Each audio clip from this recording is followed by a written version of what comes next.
grew up in Orlando, Florida, living close to the Kennedy Space Center, and as I grew up I could see launches.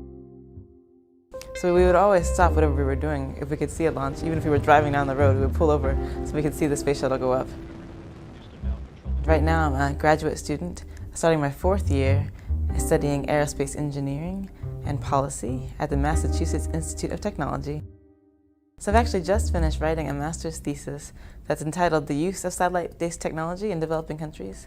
And in that thesis I focused on satellite remote sensing, satellite communication, and satellite navigation, and looked at how all those technologies can be used to meet needs in developing countries.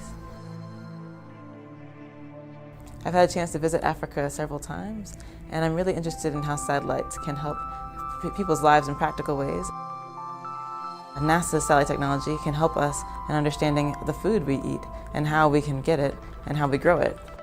So it's very important for farmers to understand first what the weather's doing and what they expect it to do throughout the year, and then also the health of their crops and whether or not there's pests attacking their crops.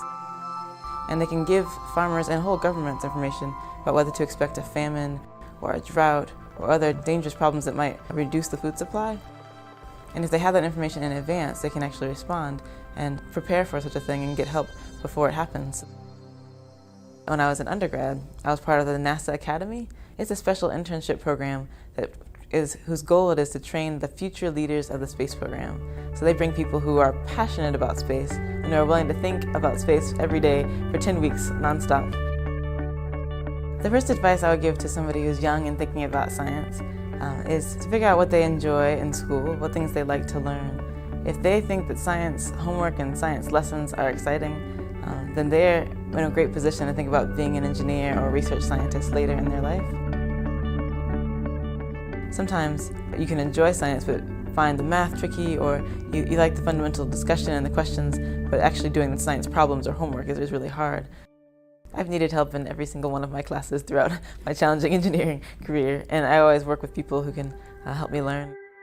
The neat thing about engineering is that you can learn scientific ideas and principles, and then you can get neat ideas and be very creative and say, hey, no one has ever tried taking that information and then making this new invention, but I can do that.